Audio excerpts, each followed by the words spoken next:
Foto itu masuk ke grup karyawan tepat pukul 9 malam, di hari ulang tahun pernikahan saya yang kelima. Di dalamnya, suami saya tertidur di ranjang asing, berselimut jaket abu-abu yang pagi tadi saya kenakan sendiri ke tubuhnya. Saya menatap layar selama 3 detik, lalu saya tersenyum dan mulai menghitung berapa banyak yang sebentar lagi akan mereka kehilangan. Halo, sahabat Senandika, selamat datang kembali di kanal ini.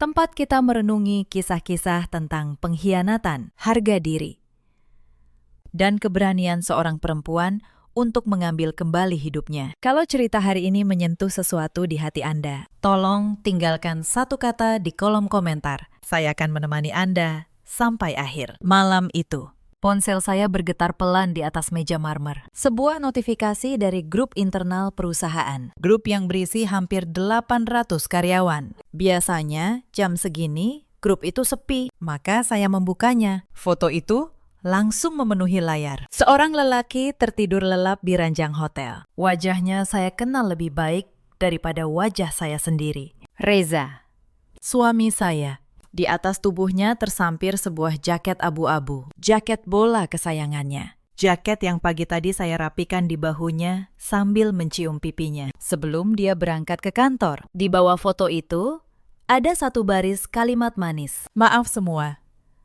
Pak Reza terlalu banyak minum tadi malam, jadi beliau menginap di tempat saya dulu ya. Pengirimnya bernama Nadia, manajer ekspansi yang baru direkrut Reza setahun lalu. Saya tidak gemetar. Saya tidak menjerit, saya hanya menatap kerah jaket itu lama-lama. Di sana, samar, masih tertinggal bekas warna gincu saya, bekas dari ciuman perpisahan tadi pagi. Jadi begini rupanya, selama berbulan-bulan saya menata sarapan, menyetrika kemeja, dan menunggu seseorang yang ternyata sudah tidur di ranjang orang lain. Saya menyeruput teh saya yang sudah dingin. Lalu saya mulai bekerja. Saya ambil 2 tangkapan layar. 1 foto. 1 riwayat percakapan. Saya buka grup karyawan yang sama. Saya pilih kedua gambar itu. Lalu jari saya mengetik dengan tenang, seolah sedang menulis memo biasa. Selamat, ya, Mbak Nadia, atas keberhasilan merebut hati atasannya. Akhirnya naik pangkat juga dari manajer menjadi simpanan direktur. Saya menekan tombol kirim. Bila hijau, merayap sampai ke ujung kanan. Pesan terkirim. Lalu saya matikan ponsel. Dunia menjadi sunyi. Dari jendela ruang keluarga yang menghadap ke Pondok Indah, lampu-lampu kota berpendar seperti laut yang diam. Saya berjalan ke lemari pendingin, menuang whisky ke dalam gelas, dan menambahkan 2 bongkah es. Es membentur kaca, berdenting pelan. Di atas meja makan, ada kue yang sore tadi saya ambil dari toko langganan. Bentuknya sepasang angsa hitam, anggun dan rapuh. Hadiah untuk 5 tahun pernikahan kami. Siang tadi, Reza menelpon. Sayang, ada jamuan bisnis penting. Aku pulang larut, ya. Perayaannya kita lanjutkan besok. Suaranya terdengar begitu meyakinkan. Ternyata, inilah jamuan bisnisnya. Inilah kelanjutan perayaan kami. Saya mendekat ke kue itu dengan gelas di tangan. Angsa hitam itu mendongak. Lehernya melengkung anggun. Saya ulurkan jari, lalu menekannya pelan. Angsa itu runtuh ke dalam krim. Lehernya patah. Sayang sekali, kataku dalam hati. Saya tenggak habis isi gelas. Cairan itu membakar tenggorokan saya. Rasanya luar biasa. Hubungan ini dimulai sejak kami masih mahasiswa. 8 tahun. Dari nol. Sampai nama Senandika dikenal di mana-mana. Dan sekarang, sepertinya sudah tiba waktunya untuk mengakhirinya. Tapi, malam itu, Reza belum tahu satu hal. Dia belum tahu siapa sebenarnya yang selama ini memegang seluruh kunci dari kerajaan yang ia kira miliknya. Nama saya Lestari Wijaya. Tahun ini saya 34 tahun. Saya seorang notaris, sekaligus pemilik tunggal jaringan kedai kopi bernama Senandika. Kami punya 23 cabang yang tersebar di Jakarta, Bandung, dan Surabaya. Sebentar lagi, kami akan membuka 10 cabang baru lewat skema waralaba. Orang-orang di luar mengira Reza yang membangun semua ini. Mereka memanggilnya Direktur Utama. Mereka tidak salah, karena memang begitulah yang tertulis di kartu nama. Tapi mereka tidak tahu kebenaran yang lebih dalam. Saya selalu percaya satu hal. Seorang perempuan harus tetap memegang akar dari pohon yang ia tanam. Sekalipun ia membiarkan orang lain memetik buahnya di depan umum. Mari saya ceritakan dari awal. Saya bertemu Reza di tahun kedua kuliah. Saat itu saya berjualan kopi dari sebuah gerobak kecil di depan kampus. Kopinya saya racik sendiri. Gelasnya saya cuci sendiri, dan setiap rupiah saya catat sendiri di buku tulis bersampul coklat. Reza adalah pelanggan tetap saya. Dia ramah,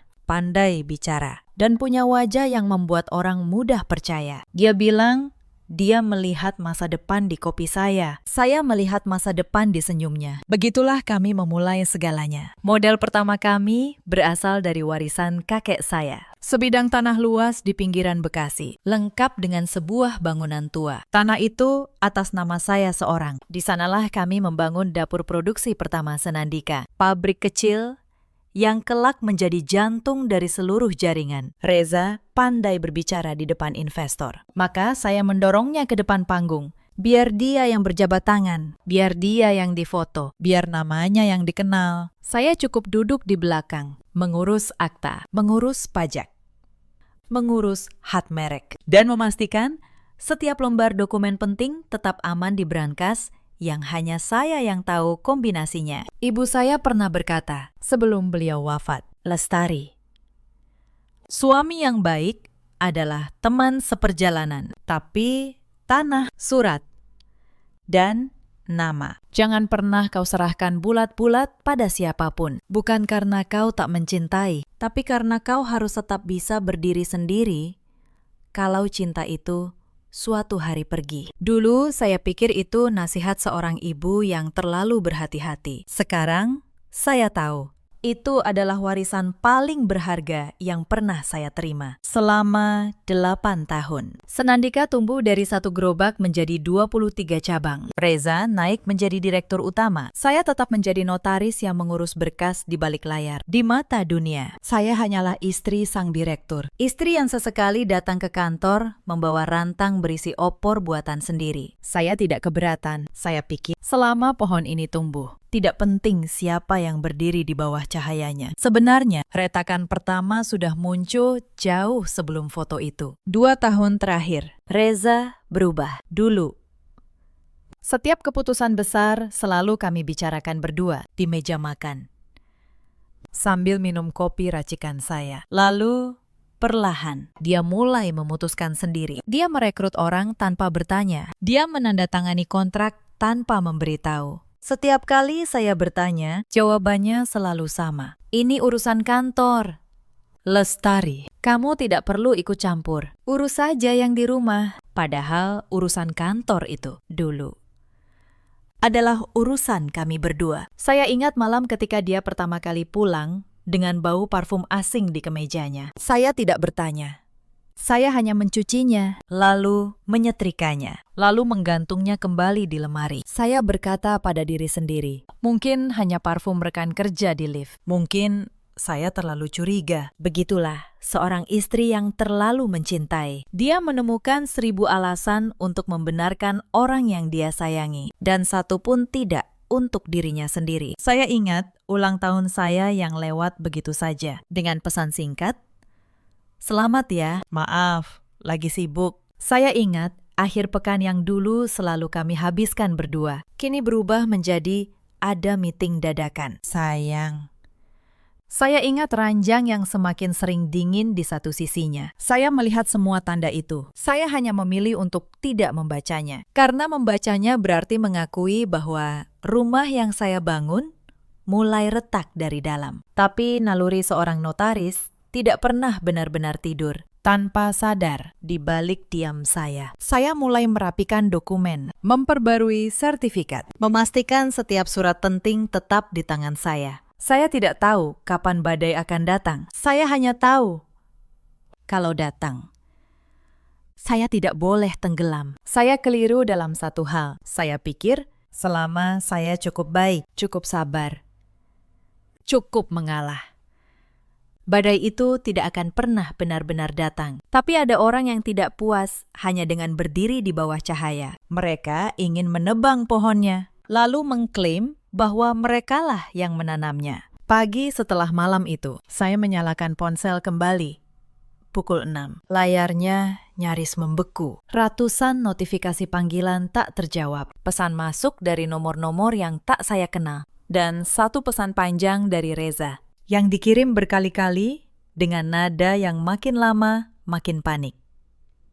Lestari, kamu di mana? Ini semua salah paham. Tolong angkat teleponku. Salah paham. Kata yang selalu mereka pakai ketika tertangkap basah.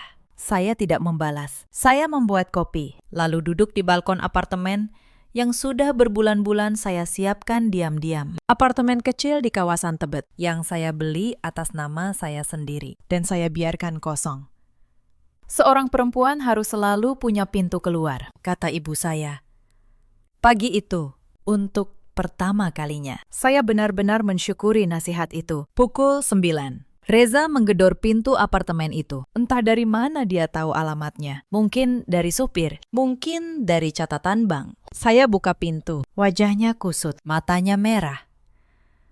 Kemejanya kusut, seperti tidak tidur semalaman. Lestari, dengar dulu.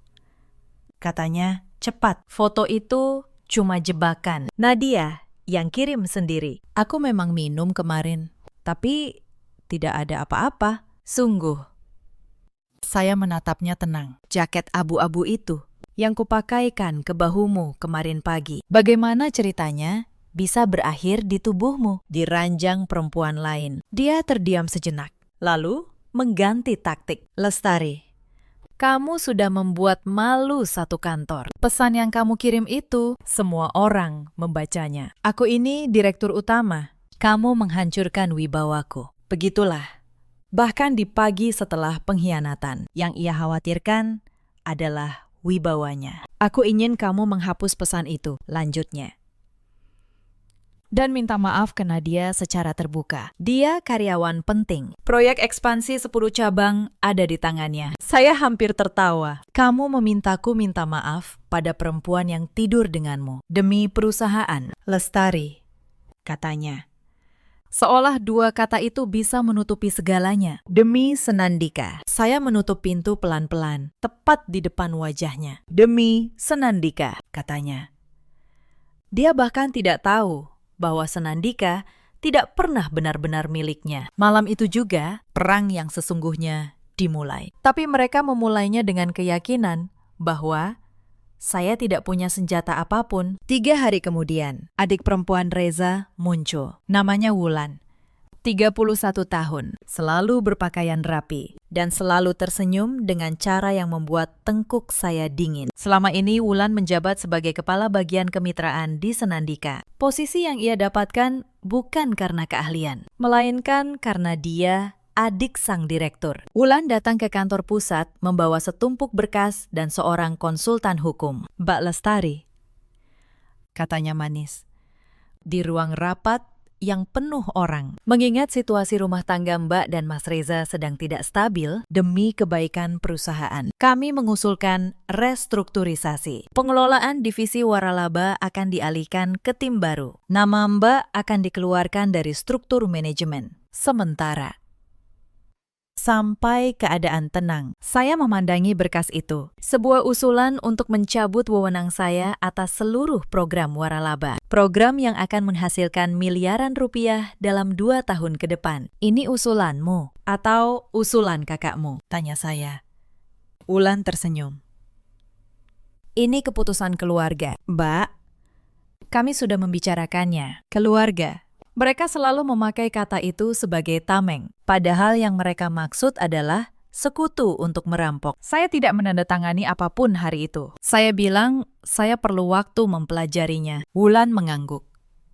Tapi matanya berkilat penuh kemenangan. Dia pikir saya sedang mengulur waktu karena takut. Padahal saya sedang menghitung setiap nama yang mereka coret, setiap wewenang yang mereka rampas. Saya catat semuanya, satu persatu di buku bersampul coklat yang sama seperti dulu. Seminggu kemudian, ibu mertua saya turun tangan. Bu Sumarni datang ke apartemen Tebet tanpa memberi kabar. Usianya 60 tahun, tapi langkahnya masih tegas dan lidahnya jauh lebih tajam dari pisau dapur manapun. Lestari, katanya begitu duduk. Tanpa menyentuh teh yang saya suguhkan, ibu datang untuk bicara baik-baik. Sebagai perempuan ke perempuan, saya menunggu. Reza itu laki-laki, lanjutnya. Laki-laki kadang hilaf. Yang penting, dia masih pulang ke rumah, masih menafkahi kamu. Soal foto itu, sudahlah, anggap angin lalu. Jangan kau besar-besarkan sampai merusak nama perusahaan. Bu, kata saya pelan. Suami ibu dulu. Kalau hilaf dengan perempuan lain, apa ibu juga akan menganggapnya angin lalu? Wajahnya mengeras. Jangan kurang ajar, aku ini mertuamu. Lalu, dia mengeluarkan sehelai kertas dari tasnya. Sebuah surat pernyataan, sudah diketik rapi. Tanda tangani ini, katanya.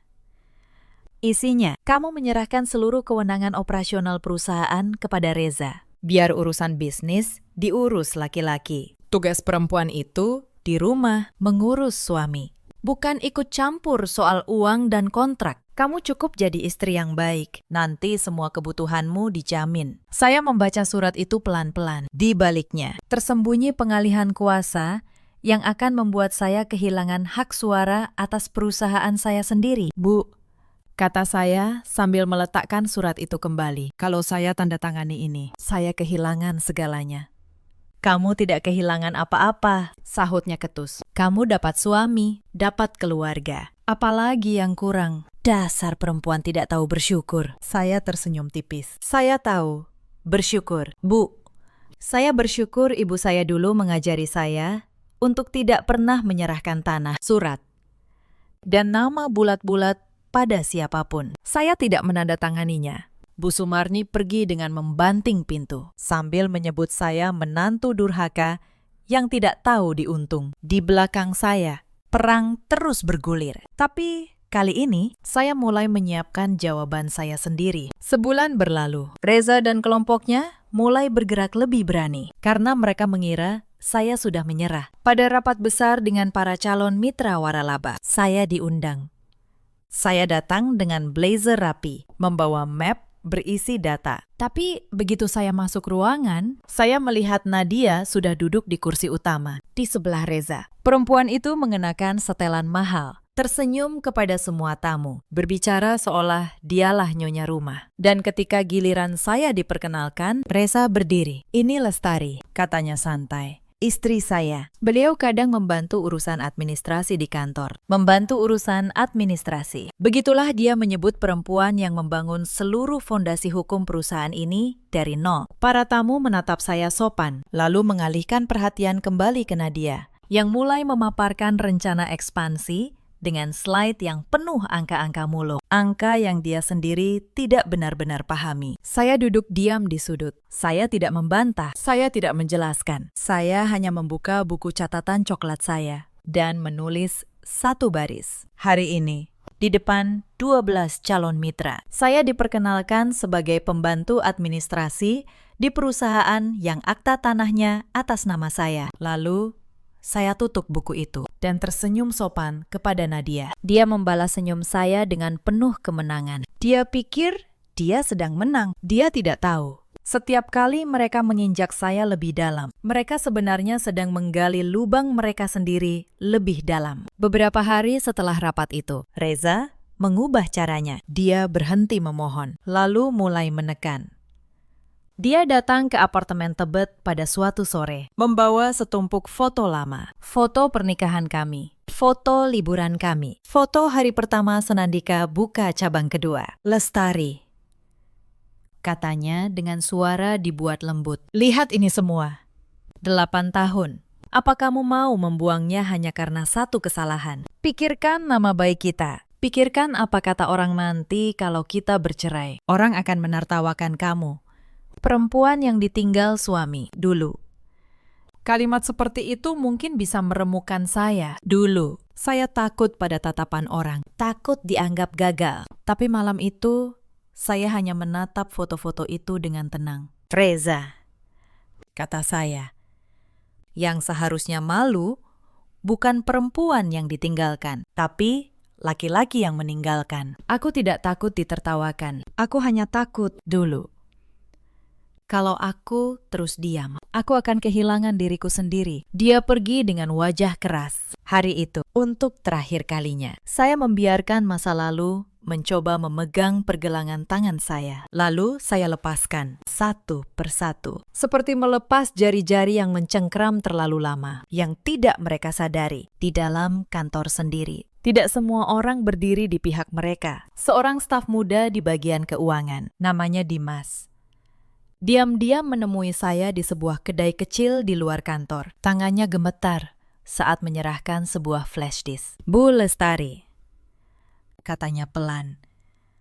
Saya tidak bisa diam lagi. Saya tahu apa yang Ibu lakukan untuk perusahaan ini sejak awal. Ibu yang dulu membayar uang kuliah saya lewat program beasiswa karyawan. Sekarang mereka menyuruh saya memanipulasi laporan keuangan, supaya seolah-olah divisi Ibu merugi. Saya tidak mau jadi bagian dari kejahatan ini. Di dalam flash disk itu ada semua yang saya butuhkan. Catatan asli arus kas, email perintah dari Wulan untuk merekayasa angka, bukti bahwa Nadia mengalihkan dana proyek ke rekening pribadinya. Dimas, kata saya, kamu sadar risiko yang kamu ambil? Dia mengangguk. Saya sadar, Bu.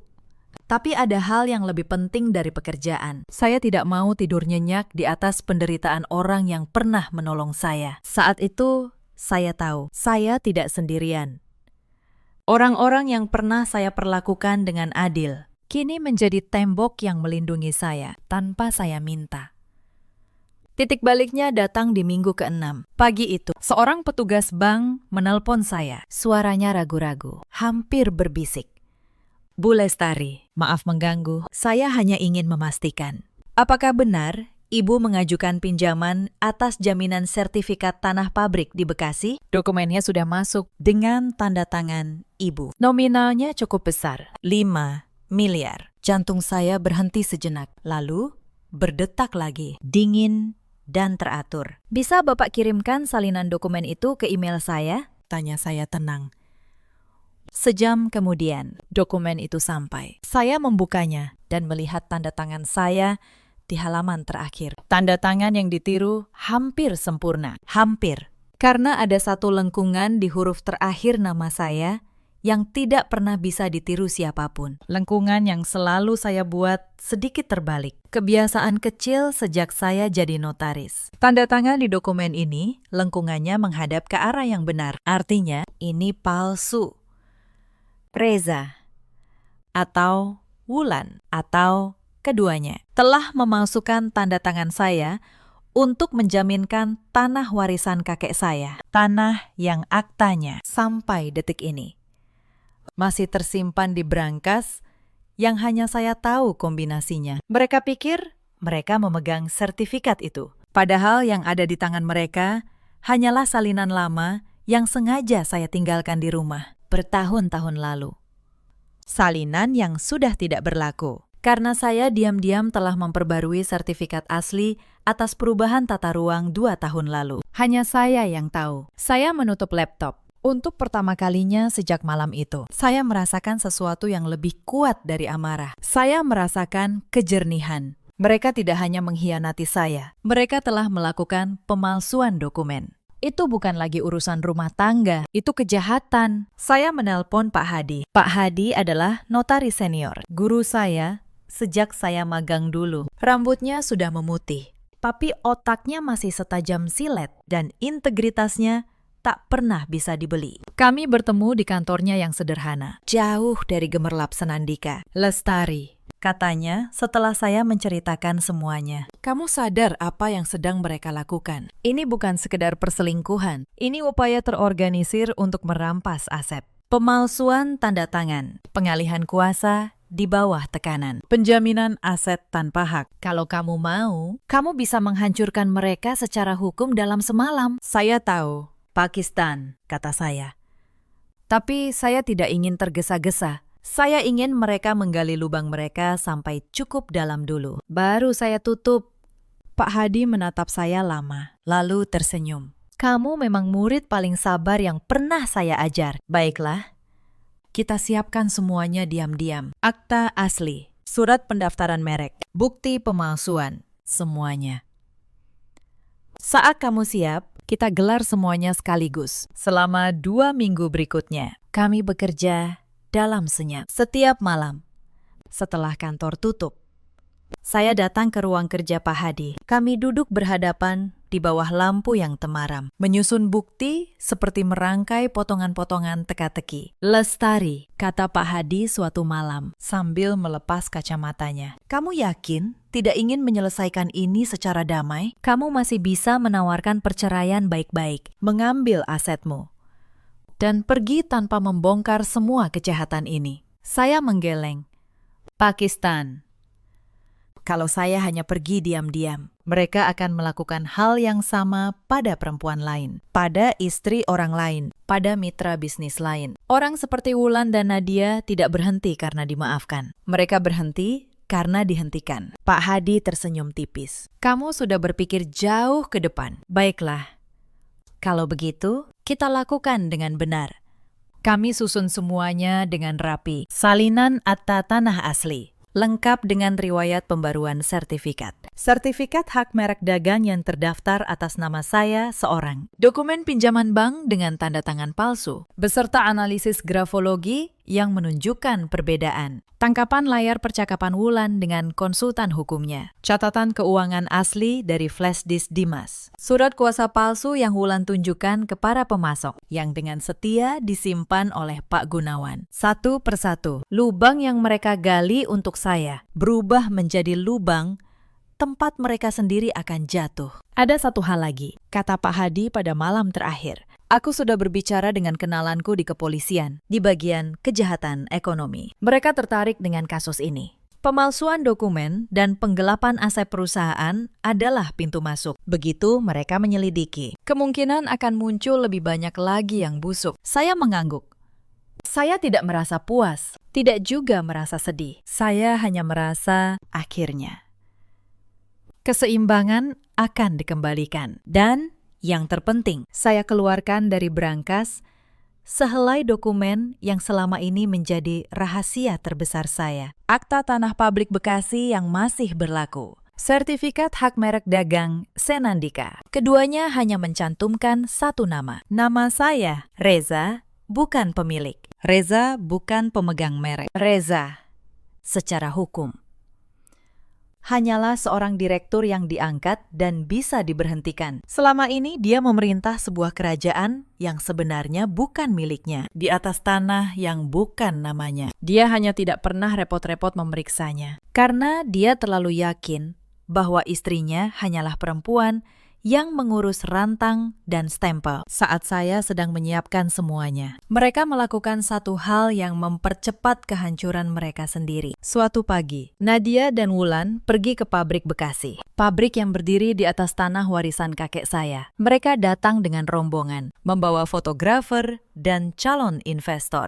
seolah hendak memamerkan aset milik mereka. Kebetulan, hari itu saya sedang berada di sana, mengawasi pengemasan pesanan. Saya berdiri di antara para pekerja, mengenakan kemeja sederhana, sehingga Nadia tidak langsung mengenali saya. Ini pabrik utama kami, kata Nadia kepada para tamu, dengan nada bangga. Jantung produksi, Senandika. Sebentar lagi seluruhnya akan kami modernisasi. Lalu matanya menangkap saya, dan senyumnya berubah menjadi sinis. Oh, Mbak Lestari, katanya keras, agar semua orang mendengar. Masih di sini rupanya. Tidak perlu repot-repot lagi. Mbak, sebentar lagi tempat ini bukan urusan Mbak. Mbak bisa pulang, mengurus rumah saja. Para pekerja di sekeliling saya berhenti bergerak. Saya melihat Pak Gunawan, sang pemasok, yang kebetulan sedang mengantar pesanan, mengepalkan tangannya marah. Saya memberinya isyarat pelan dengan mata. Tenang. Belum waktunya. Saya menatap Nadia dengan tenang. Mbak Nadia tahu siapa pemilik tanah ini. Nadia tertawa. Tentu saja perusahaan. Untuk Mbak bertanya hal sebodoh itu, tidak apa-apa. kata saya sambil tersenyum kecil. Hanya memastikan Mbak benar-benar tahu apa yang sedang Mbak banggakan. Nadia mendengus. Lalu berlalu membawa para tamunya. Merasa telah memenangkan adu mulut. Dia tidak tahu. Dia baru saja memamerkan di depan calon investor. Sebuah pabrik yang berdiri di atas tanah yang seluruhnya atas nama saya. Tanah yang sebentar lagi akan menjadi bukti betapa kosongnya seluruh klaim mereka. Malam itu, saya menulis lagi satu baris di buku coklat saya. Hari ini, di pabrik saya, di atas tanah saya diusir pulang oleh perempuan yang tidur dengan suami saya. Sebentar lagi, dia akan tahu siapa yang sebenarnya akan pulang dengan tangan kosong. Sementara saya menyiapkan amunisi. Mereka justru semakin gegabah. Wulan dan Nadia mulai bergerak ke arah pemasok. Mereka menemui beberapa distributor biji kopi utama Senandika. Distributor yang sudah bekerja sama dengan saya sejak masih berupa gerobak. Mulai bulan depan, kata Wulan kepada para pemasok itu. Semua kontrak dialihkan ke perusahaan baru milik kami. Divisi lama yang dikelola Mbak Lestari akan dibekukan. Jadi tolong hentikan pengiriman ke gudang lama. Para pemasok itu bingung. Salah satu dari mereka, Pak Gunawan, yang sudah seperti paman bagi saya, diam-diam menelponku malam itu. Lestari, katanya. Suaranya gemetar marah. Apa benar kamu mau menutup divisi lama? Wulan datang dengan surat kuasa. Katanya kamu sudah mundur. Pak Gunawan, kata saya. Tolong simpan baik-baik surat kuasa itu. Jangan dibuang. Suatu hari nanti, surat itu akan jadi bukti yang sangat berharga. Dan jangan hentikan apapun. Tetap kirim ke gudang lama seperti biasa. Tanggung jawab penuh ada di saya. Pak Gunawan terdiam sejenak. Lalu dia berkata, aku percaya padamu. Nak, sejak dulu kamu yang membayar tepat waktu. Kamu yang menghormati kami. Bukan suamimu, bukan adiknya. Kami berdiri di pihakmu. Saat itu, saya menyadari sesuatu. Selama bertahun-tahun saya membangun bukan hanya bisnis, tapi juga kepercayaan. Dan kepercayaan ternyata adalah modal yang tidak bisa dipalsukan. Tanda tangannya. Hal yang sama terjadi dengan para manajer cabang. Wulan mengumpulkan mereka dalam sebuah pertemuan, mencoba membujuk mereka untuk pindah ke struktur baru dengan iming-iming kenaikan gaji. Tapi yang terjadi justru di luar dugaannya. Salah seorang manajer cabang tertua, Bu Ratih, yang sudah bekerja sejak cabang kedua dibuka, berdiri dan bertanya dengan tenang, Mbak Wulan, kalau struktur baru ini benar dan sah, kenapa Bu Lestari tidak hadir untuk mengumumkannya sendiri? Selama ini, setiap keputusan besar, selalu beliau yang menjelaskan langsung kepada kami. Wulan tergagap. Dia tidak menyangka pertanyaan sesederhana itu. Para manajer lain mulai berbisik. Mereka tahu sesuatu sedang tidak beres. Malam itu, Bu Ratih menelpon saya. Bu Lestari, katanya.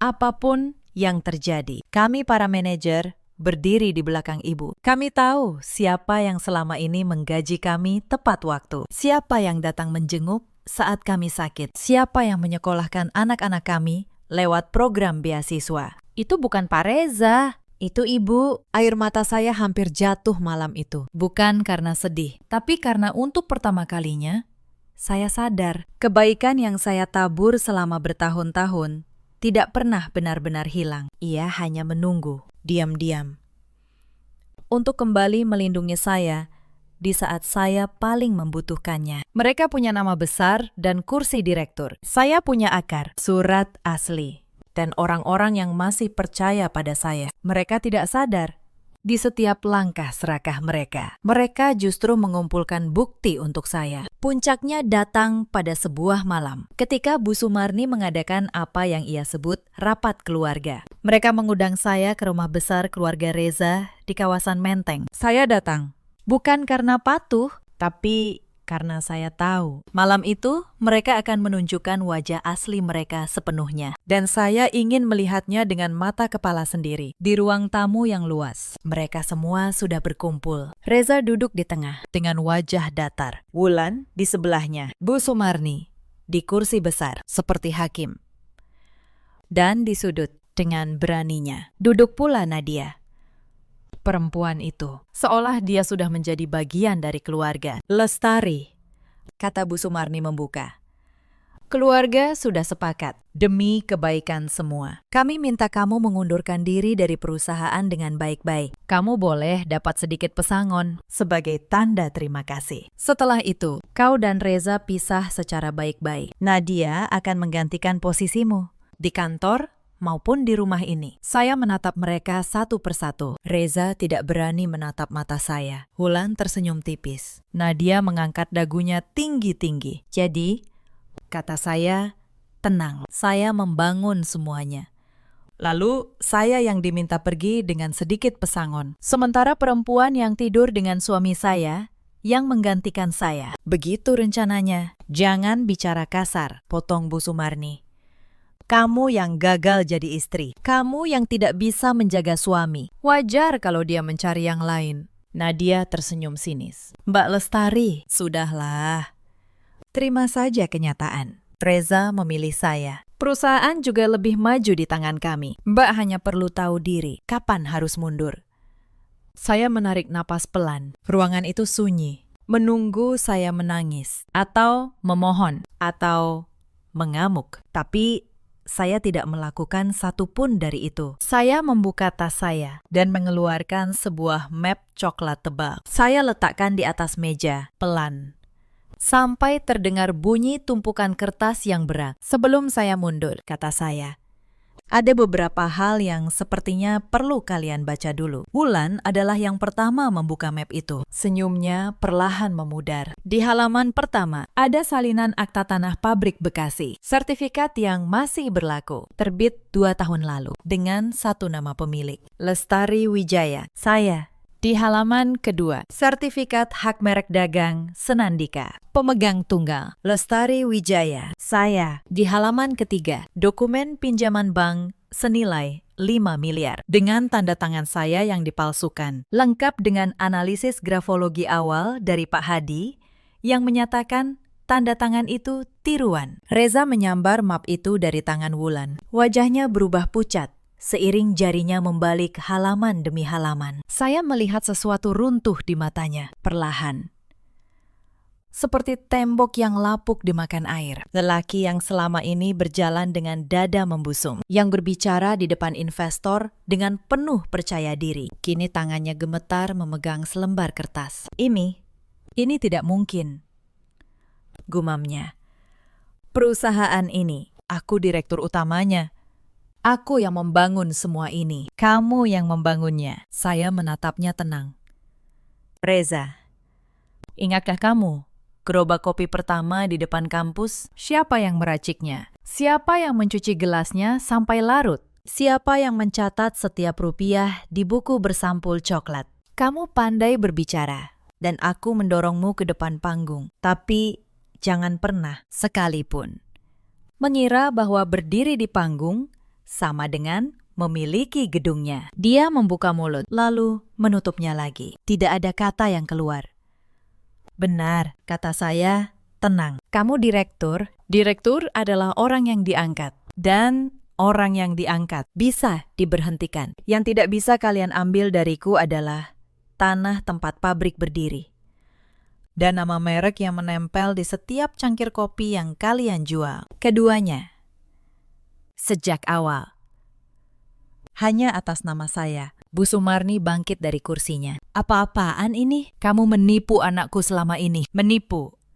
Saya menoleh padanya. Bu, saya tidak pernah menyembunyikan apapun. Semua dokumen ini sah. Terdaftar di kantor pertanahan dan kementerian. Reza tidak pernah memeriksanya. Karena dia terlalu sibuk merasa menjadi raja. Yang menipu di ruangan ini. Bukan saya. Saya berdiri dan menunjuk dokumen pinjaman palsu itu. Yang menipu adalah orang yang memalsukan tanda tangan saya untuk menjaminkan tanah warisan kakek saya. Itu namanya pemalsuan dokumen dan penggelapan. Ancamannya penjara. Dan saya sudah memegang buktinya. Wulan mundur selangkah. Itu. Aku tidak tahu apa-apa soal pinjaman itu. Sungguh. Saya mengeluarkan satu lembar lagi. Tangkapan layar percakapan Wulan dengan konsultan hukumnya. Membahas cara menjaminkan sertifikat tanah secepat mungkin. Karena di sini namamu jelas tertulis. Wulan. Wulan terdiam. Wajahnya yang biasanya penuh perhitungan, kini kehilangan semua warnanya. Dia mencoba berkata sesuatu, tapi suaranya tersangkut di tenggorokan. Selama ini, kata saya pelan, kamu pikir aku tidak tahu setiap langkahmu. Kamu pikir aku perempuan bodoh yang hanya bisa menangis. Tapi setiap surat yang kamu palsukan, setiap angka yang kamu rekayasa, setiap pemasok yang kamu tekan, semuanya tercatat. Bukan oleh aku saja, tapi oleh orang-orang yang kamu remehkan, yang ternyata punya hati nurani lebih besar dari ambisimu. Ruangan itu sunyi total. Nadia, yang tadi mengangkat dagunya tinggi-tinggi, kini duduk membeku. Saya menoleh padanya. Dan kamu, Mbak Nadia, manajer ekspansi yang katanya memajukan perusahaan. Saya sudah mengaudit semua proyek yang kamu pegang. Mau saya bacakan berapa banyak dana yang menguap ke rekening pribadimu dengan kwitansi palsu? Atau biar penyidik saja nanti yang membacakannya untukmu? Wajah Nadia berubah putih seperti kertas. Saya menutup map itu, lalu berbicara dengan suara yang sangat pelan, tapi memenuhi seluruh ruangan. Mulai besok pagi, akan ada beberapa hal yang terjadi. Pertama, sebagai pemilik sah, tanah, dan merek, saya mencabut seluruh hak penggunaan merek Senandika dari manajemen saat ini. Kedua, saya mengajukan pemberhentian Reza sebagai direktur, sesuai kewenangan saya sebagai pemegang merek. Ketiga, laporan pemalsuan dokumen sudah disiapkan dan akan masuk ke kepolisian dalam 24 jam. Saya berjalan menuju pintu, lalu saya berhenti dan menoleh sekali lagi. Saya datang malam ini bukan untuk memohon. Saya datang untuk memberitahu kalian bahwa pohon yang kalian coba tebang, akarnya tidak pernah ada di tangan kalian. Lalu saya keluar dari rumah itu dan tidak menoleh lagi. Yang terjadi setelahnya berlangsung secepat air bah. 2 hari kemudian, Pak Hadi menelpon saya. Suaranya datar. Tapi saya bisa mendengar kepuasan di baliknya. Lestari. Semua sudah bergerak. Laporan pemalsuan sudah diterima polisi. Penyidik menemukan jejak transfer mencurigakan dari Nadia. Dan kamu tahu kabar paling menarik apa? Pakistan. Nadia ditangkap di bandara, tepat sebelum gerbang keberangkatan. Dia mencoba kabur ke luar negeri dengan tiket sekali jalan. Rupanya, dia tahu lebih dulu bahwa kapal sudah karam dan memilih menyelamatkan diri sendiri, meninggalkan Reza. Saya menutup mata sejenak. Begitulah orang yang dibangun dari pengkhianatan. Pada akhirnya, mereka bahkan mengkhianati sesama pengkhianat. Lalu, Reza, tanya saya.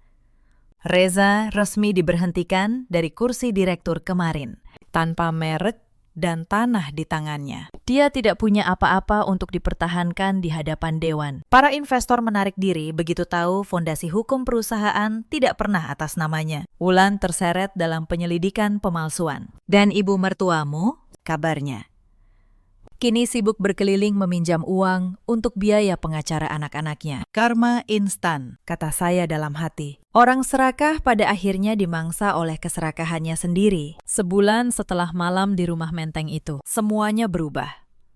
Penyidik menemukan bahwa Nadia tidak hanya menggelapkan dana proyek, tapi juga terlibat dalam menjual rahasia resep dan rencana ekspansi Senandika ke jaringan pesaing. Tuduhan terhadapnya bertumpuk. Pemalsuan dokumen bersama Wulan, penggelapan dana, dan penjualan rahasia dagang. Hakim tidak akan mudah melepaskannya. Sisa masa mudanya kemungkinan besar akan dihabiskan di balik jeruji. Wulan kehilangan jabatannya, kehilangan reputasinya, dan menjadi saksi sekaligus tersangka dalam kasus pemalsuan. Suaminya, yang selama ini bangga punya istri orang penting di perusahaan besar, mengajukan gugatan cerai begitu namanya muncul di berita. Bu Sumarni, yang dulu memanggil saya menantu durhaka, kini berkeliling meminjam uang dari kerabat untuk biaya pengacara kedua anaknya. Tidak ada yang mau memberi pinjaman pada keluarga yang namanya sudah tercoreng. Dan Reza kehilangan segalanya yang ia kira miliknya. Kursi direktur,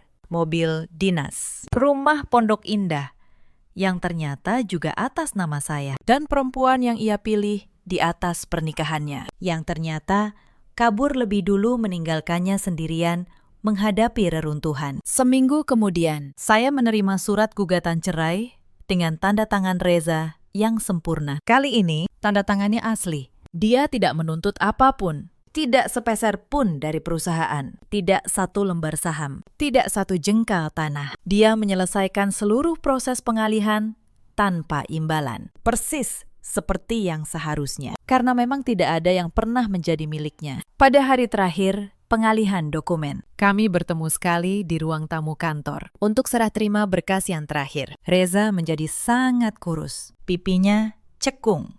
Tulang rahangnya menonjol, dan wibawa seorang pemimpin yang dulu memancar dari dirinya, kini tak bersisa, matanya kosong.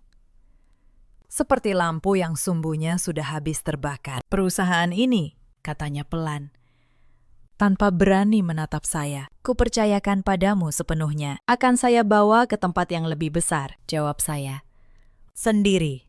Dia terdiam lama, lalu berkata dengan suara rapuh, Lestari, setelah semua ini, apakah kita setidaknya masih bisa berteman? Saya menatap wajahnya yang layu itu untuk waktu yang lama. Wajah lelaki yang dulu saya cintai dari sebuah gerobak kopi. Wajah yang dulu menatap saya dengan begitu lembut di foto pernikahan kami. Lalu, saya menggelengkan kepala. Perlahan, tapi tegas. Pak Reza, kata saya. Memanggilnya dengan sebutan formal untuk pertama dan terakhir kalinya. Semoga sisa hidup Anda diberi ketenangan yang tidak Anda berikan pada saya. Itulah kalimat terakhir yang saya ucapkan kepadanya. Lalu saya keluar dari ruangan itu dan menutup pintu di belakang saya. Pelan, tanpa amarah, tanpa kebencian. Hanya sebuah pintu yang menutup dan sebuah babak yang berakhir. Untuk dua orang yang pernah saling memberikan segalanya. Mungkin perpisahan yang paling jujur bukanlah menjadi musuh, dan bukan pula memaksakan diri tetap berteman. Kadang, jalan yang paling layak adalah berhenti menjadi siapapun bagi satu sama lain.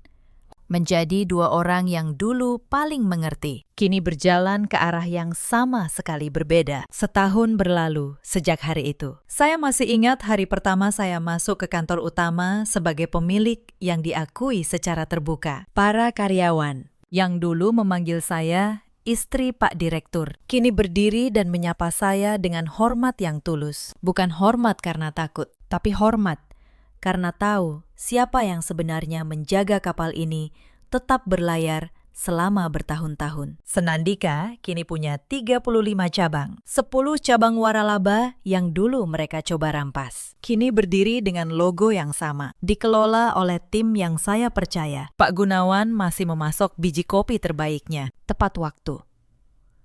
Seperti dulu.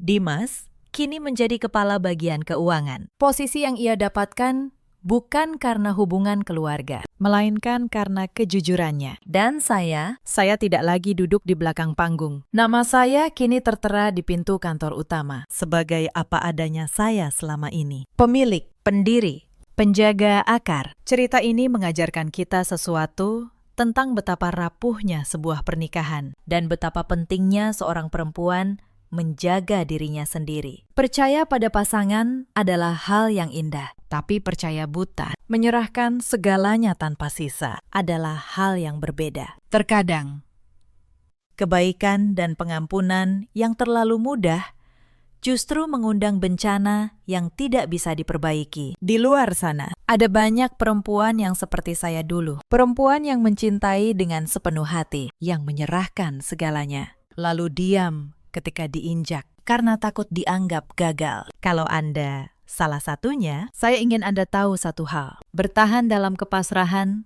bukanlah kekuatan. Kekuatan yang sesungguhnya adalah keberanian untuk tidak kehilangan diri sendiri. Di saat Anda menyadari ada sesuatu yang salah, ada juga banyak suami di luar sana yang mengira pasangannya akan selalu diam dan menerima. Mereka lupa.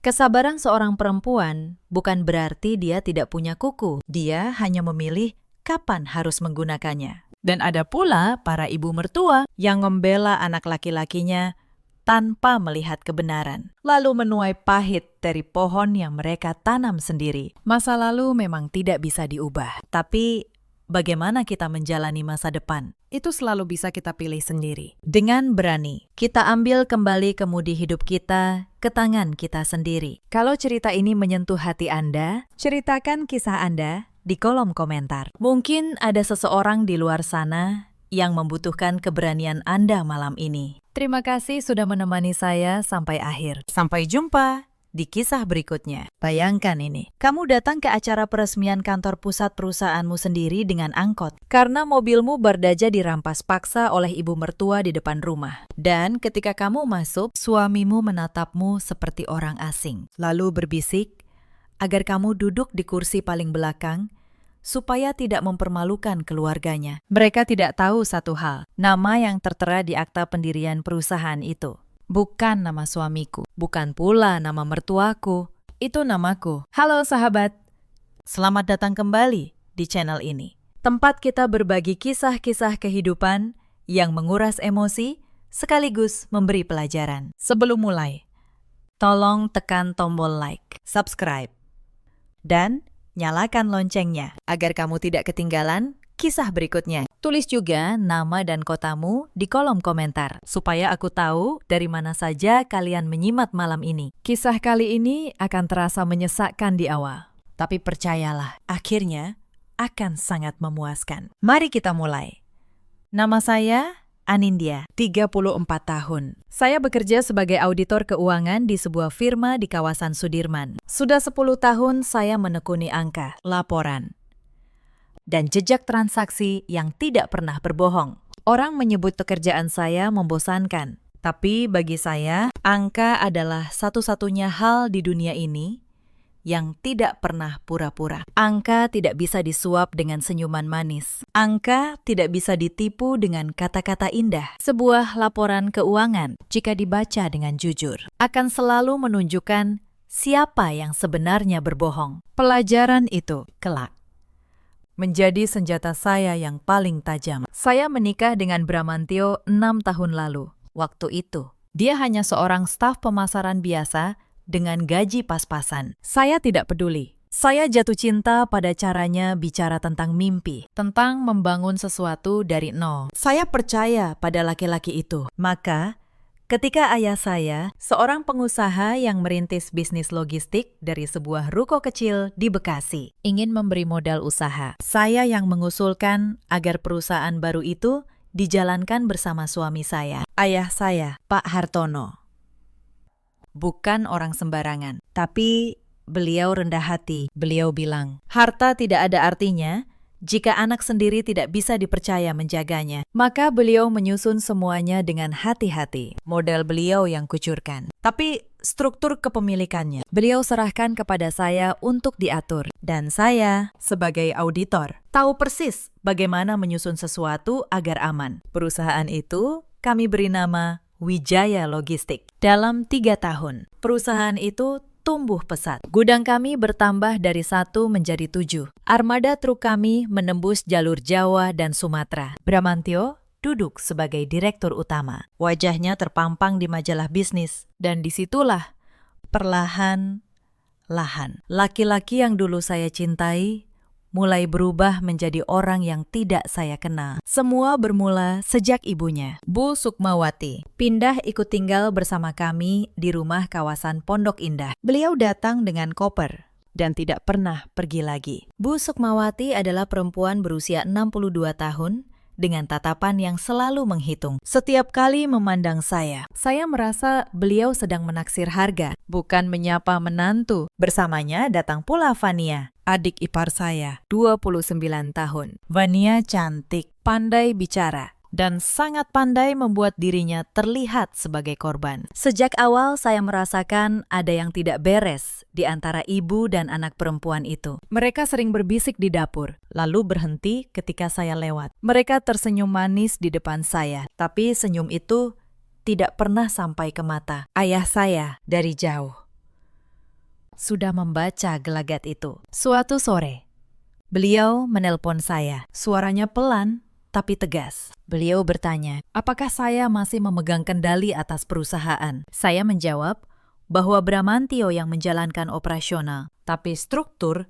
tetap di tangan saya. Ayah terdiam sebentar. Lalu beliau berkata, "Nak, jaga baik-baik angka-angkamu. Suatu hari, angka itu yang akan menyelamatkanmu." Waktu itu, saya belum mengerti maksudnya. Saya baru mengerti setahun kemudian. Fania menikah dengan seorang pengusaha properti. Dan sejak itu, tuntutan demi tuntutan mulai berdatangan ke rumah kami. Mereka butuh dana untuk ini, dana untuk itu. Dan Bramantio, suami saya, selalu mengiyakan. Uang perusahaan yang seharusnya untuk operasional mulai mengalir keluar lewat pintu-pintu yang tidak saya setujui. Saya mencoba mengingatkan.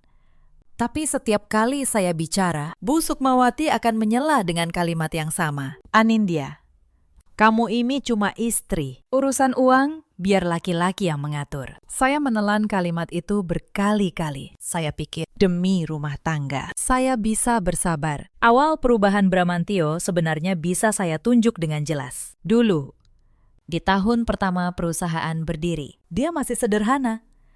Dia masih membawakan saya martabak di malam-malam saya lembur mengaudit. Dia masih bertanya pendapat saya tentang setiap keputusan. Tapi semuanya berubah sejak namanya mulai dikenal. Sejak majalah bisnis memuat wajahnya. Sejak orang-orang memanggilnya Pak Direktur. Pujian itu seperti racun yang manis. Dia mulai percaya bahwa kesuksesan ini benar-benar lahir dari tangannya sendiri. Dan melupakan dari mana modal itu berasal dan siapa yang menyusun agar semuanya berdiri. Saya ingat satu malam, ketika saya mencoba mengingatkannya tentang sebuah laporan keuangan yang janggal, dia menatap saya dengan tatapan yang belum pernah saya lihat sebelumnya. Tatapan meremehkan. Dia berkata, "Anindya, kamu itu cuma auditor. Kamu tidak mengerti bagaimana bisnis besar dijalankan. Sudah, urus saja angka-angka kecilmu." Malam itu, untuk pertama kalinya, saya merasa menjadi orang asing di samping suami saya sendiri. Saya tidak tahu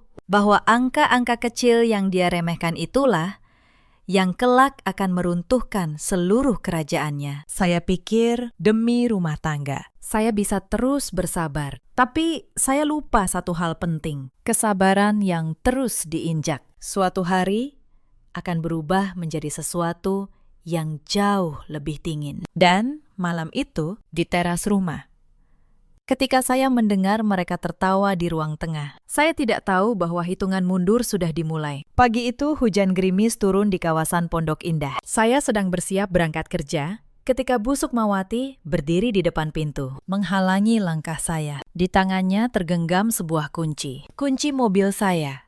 Mobil Alphard hitam yang ayah saya hadiahkan saat ulang tahun saya yang ke-30. Saya bertanya dengan sopan, "Bu, itu kunci mobil saya. Saya harus berangkat kerja." Bu Sukmawati menyeringai. Beliau berkata, "Mobil ini sekarang dipakai Fania. Dia lebih butuh.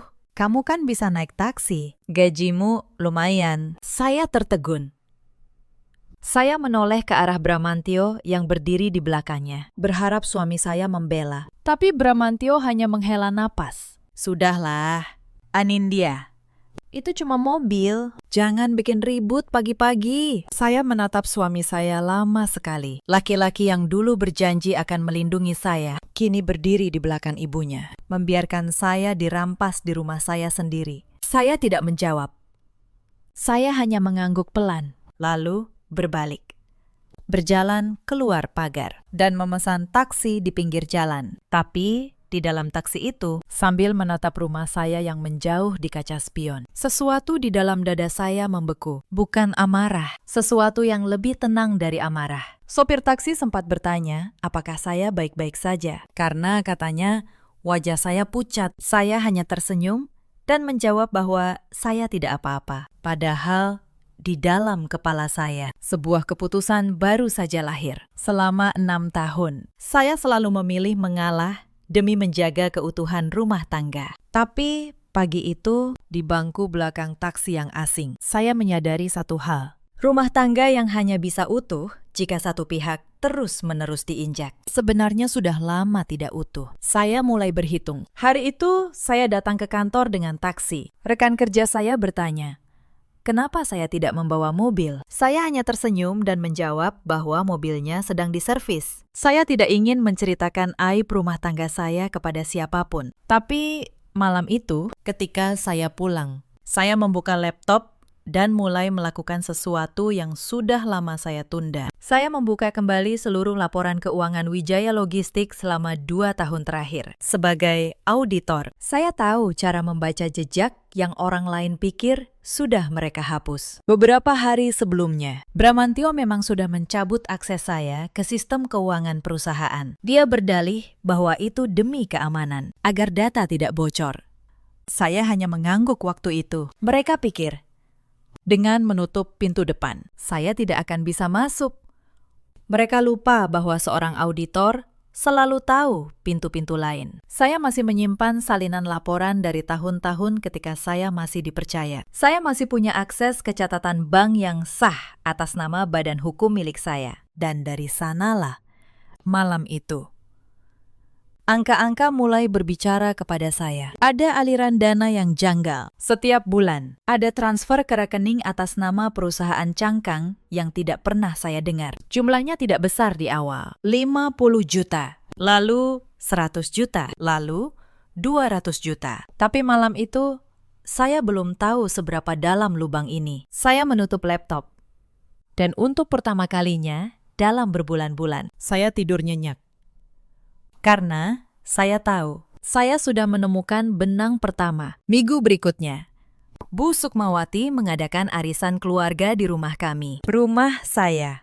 Tapi beliau memperlakukan saya seperti tamu. Ketika para tamu datang, beliau memperkenalkan Fania sebagai tuan rumah. Saya disuruh ke dapur, membantu pembantu menyiapkan hidangan. Salah satu tamu, seorang ibu parubaya, bertanya kepada Bu Sukmawati, siapa saya? Dan Bu Sukmawati menjawab dengan ringan, oh, itu istrinya Bram, anaknya orang kampung. Beruntung bisa masuk keluarga kami. Saya berdiri di ambang pintu dapur, mendengar semuanya. Tangan saya gemetar memegang nampan, tapi saya tidak menjatuhkannya. Saya hanya tersenyum. Mengantar teh itu, lalu kembali ke dapur. Malam itu saya menambahkan satu nama lagi ke dalam daftar di kepala saya. Penghinaan itu tidak berhenti di ruang tamu. Beberapa hari kemudian, ayah saya jatuh sakit dan harus dirawat. Saya meminta izin kepada Bramantio untuk menggunakan sebagian tabungan bersama kami guna membantu biaya rumah sakit. Tapi sebelum Bramantio menjawab, Bu Sukmawati sudah menyahut dari ruang sebelah. Untuk apa? Itu kan ayah kamu, urusan kamu sendiri. Uang di rumah ini untuk keluarga Bram, bukan untuk orang luar. Saya terdiam. Ayah saya, orang yang memberi modal seluruh perusahaan ini, disebut orang luar. Saya tidak membantah. Saya membayar biaya rumah sakit dari tabungan pribadi saya sendiri. Tapi malam itu, saya menambahkan satu catatan lagi ke dalam buku diam saya. Lalu, ada kejadian dengan Mbak Asih, pembantu rumah tangga kami yang sudah bekerja bertahun-tahun. Suatu pagi, Fania menuduh Mbak Asih mencuri sebuah kalung. Padahal Fania sendiri yang memindahkannya. Bu Sukmawati langsung memecat Mbak Asih tanpa bukti, bahkan menahan gaji bulan terakhirnya. Saya diam-diam menemui Mbak Asih di luar, membayar gajinya dari uang saya, dan meminta nomornya. Saya berkata kepadanya, Mbak, simpan nomor saya. Suatu hari nanti, mungkin saya butuh saksi yang jujur. Mbak Asih tidak mengerti maksud saya saat itu, tapi dia mengangguk, dan dia menjadi salah satu mata saya di dalam rumah yang sudah bukan lagi rumah saya. Sebulan kemudian, datang pukulan yang lebih telak. Bramantio pulang membawa setumpuk dokumen. Dia meletakkannya di meja makan, lalu memanggil saya dengan nada yang dibuat-buat manis. Dia bilang, ini hanya formalitas. Perusahaan mau ekspansi, butuh restrukturisasi kepemilikan saham agar lebih mudah mendapat pinjaman bank. Dia menyodorkan pena. Tanda tangan di sini. Anindya. Dan di sini cuma soal administrasi. Saya mengambil dokumen itu. Saya membacanya. Dan jantung saya nyaris berhenti. Dokumen itu adalah akta pengalihan saham jika saya menandatanganinya. Seluruh kepemilikan saya atas Wijaya Logistik akan beralih. setengah kepada Bramantio, setengah lagi kepada sebuah perusahaan yang ternyata milik suami Fania. Mereka ingin saya menyerahkan segalanya dengan tangan saya sendiri. Saya menatap Bramantio. Saya menatap Bu Sukmawati yang duduk di sofa, pura-pura menonton televisi, tapi telinganya jelas terpasang. Saya menatap Fania yang berdiri di tangga, tersenyum tipis. Mereka pikir mereka sudah menang. Mereka pikir saya, perempuan kampung yang beruntung, tidak akan mengerti apa yang tertulis di kertas itu. Maka saya melakukan hal yang paling sulit dalam hidup saya. Saya tersenyum. Saya berkata, "Tentu, Mas, tapi ini dokumen penting. Beri saya beberapa hari untuk membacanya dengan teliti. Saya kan auditor. Saya tidak terbiasa menandatangani sesuatu tanpa membaca." Wajah Bramantio sempat mengeras. Tapi Bu Sukmawati menyahut dari sofa. "Kasih waktu, Bram. Biar dia baca. Toh ujungnya tanda tangan juga." Mereka tertawa kecil. Mereka tidak tahu bahwa kalimat itulah yang menyegel nasib mereka. Malam itu juga, saya menelpon ayah saya. Saya ceritakan semuanya. Suara di ujung telepon terdiam lama. Lalu ayah saya berkata satu kalimat yang membuat bulu kuduk saya meremang. "Anindya, ingat kata ayah dulu. Sekarang waktunya angka-angkamu bekerja. Jangan tanda tangani apapun. Ayah akan kirim seseorang." Esoknya, seorang pengacara bernama Pak Reza datang ke kantor saya, membawa map tebal. Dan di dalam map itu, ada sesuatu yang mengubah segalanya. Pak Reza membuka map itu pelan-pelan. Beliau menjelaskan bahwa ayah saya sejak awal pendirian Wijaya Logistik telah menyusun struktur kepemilikan dengan sangat cermat. Bramantio memang direktur utama. Namanya ada di mana-mana. Tapi pemegang saham mayoritas sebanyak 70% adalah saya. Bukan melalui nama biasa, melainkan melalui sebuah badan hukum yang ayah saya dirikan atas nama saya bertahun-tahun lalu, dengan akta notaris yang sah dan tersimpan rapi. Dokumen pengalihan saham yang Bramantio sodorkan kepada saya secara hukum tidak ada artinya tanpa persetujuan pemegang saham mayoritas. Dan pemegang saham mayoritas itu adalah saya. Saya duduk diam.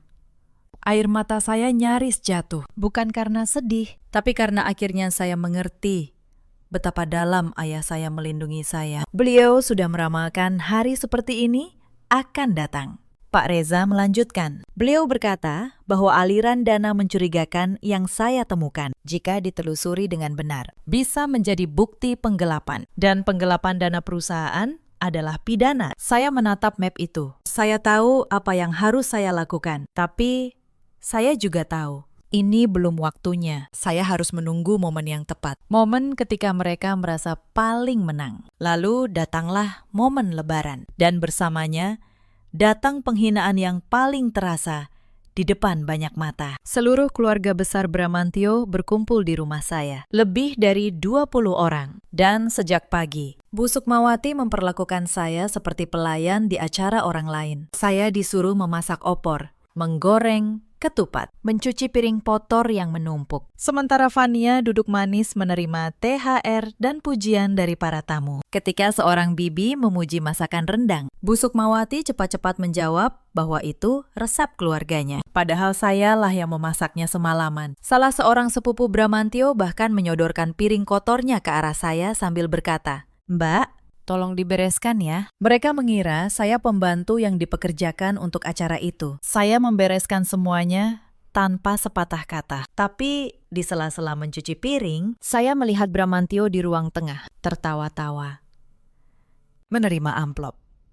Berpura-pura menjadi tuan rumah yang dermawan. Padahal uang di amplop-amplop yang dia bagikan itu, saya tahu persis dari mana asalnya. Dari kas perusahaan yang dia gelapkan. Saya mengeringkan tangan saya, menatap pantulan wajah saya di jendela dapur, dan berkata pelan dalam hati, "Nikmati hari rayamu, Mas, karena ini mungkin yang terakhir." Lalu saya kembali tersenyum, mengantar hidangan. Menjadi pelayan yang sempurna di rumah saya sendiri, sambil terus menghitung dalam diam. Beberapa hari setelah Lebaran, tim audit diam-diam menemukan sesuatu yang membuat saya nyaris kehilangan ketenangan. Bramantio tanpa sepengetahuan saya, telah mencoba mengalihkan kepemilikan salah satu gudang utama perusahaan ke atas nama suami Fania melalui akta jual beli yang dipalsukan. Beruntung, karena status kepemilikan saham yang sah ada di tangan saya. Transaksi itu belum bisa rampung tanpa persetujuan saya. Tapi upaya itu menunjukkan satu hal. Mereka tidak akan berhenti. Mereka akan terus menggerogoti sampai tidak ada yang tersisa. Dan saat itulah saya tahu, menunggu lebih lama hanya akan memberi mereka kesempatan menghancurkan lebih banyak. Waktunya hampir tiba. Selama 2 minggu berikutnya, saya berpura-pura ragu soal dokumen itu. Saya berpura-pura tunduk. Saya bahkan membiarkan busuk Mawati menyuruh saya ini dan itu tanpa membantah. Mereka semakin berani. Fania mulai memboyong barang-barang dari rumah saya ke rumahnya. Sebuah lukisan mahal. Set peralatan makan dari porselen. Bahkan perhiasan pemberian ibu saya almarhumah. Setiap barang yang hilang, saya catat. Setiap tanggal, saya simpan.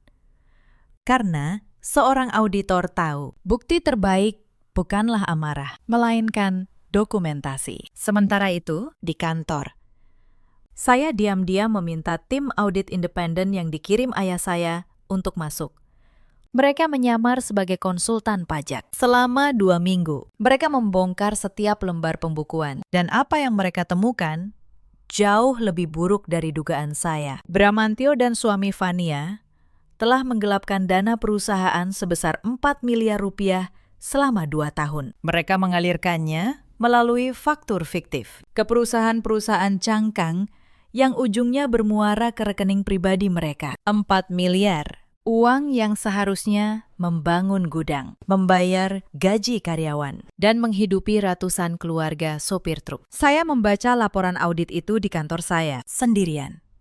Jam 11 malam. Tangan saya tidak gemetar lagi. Saya merasakan sesuatu yang dingin dan tenang menyelimuti dada saya. Mereka telah merampas mobil saya. Mereka telah merampas martabat saya di depan tamu. Mereka mencoba merampas perusahaan saya. Dan kini, saya memegang bukti bahwa mereka adalah pencuri. Tapi, saya tidak akan meledak. Tidak. Saya akan menunggu panggung yang sempurna. Dan panggung itu ternyata sudah mereka siapkan sendiri untuk saya. Suatu hari, Bramantio mengadakan jamuan makan malam dengan beberapa mitra bisnisnya di sebuah restoran mewah. Saya diajak bukan untuk dihormati, tapi untuk dipamerkan.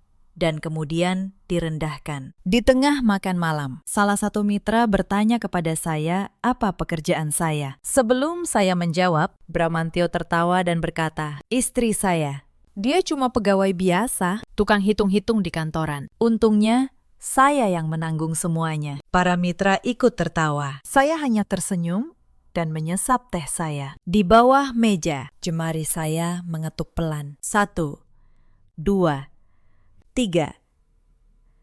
Saya sedang menghitung.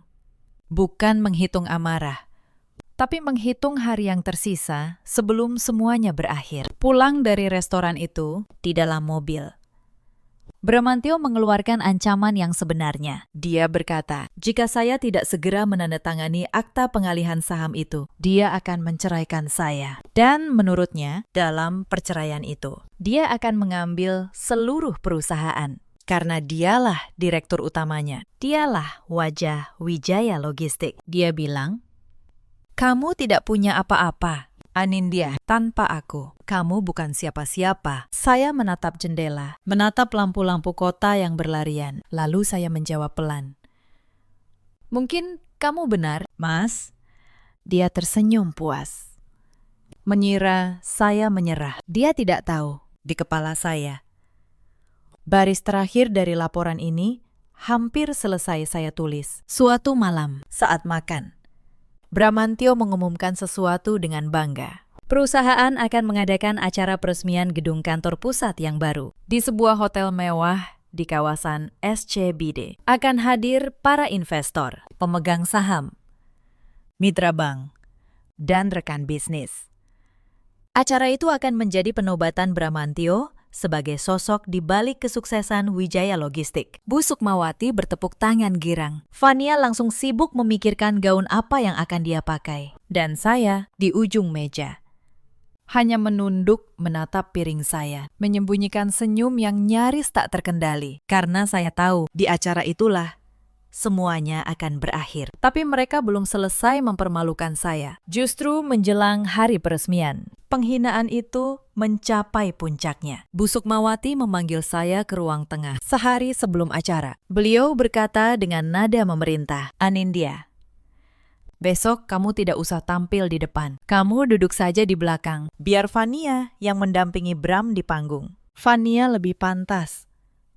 Penampilannya lebih meyakinkan untuk para investor." Saya bertanya pelan, "Tapi Bu, saya kan istrinya." Bu Sukmawati menyeringai. "Justru karena kamu istrinya yang asal kampung, kamu harus tahu diri. Jangan permalukan keluarga ini di depan orang penting." Saya menatap Bramantio.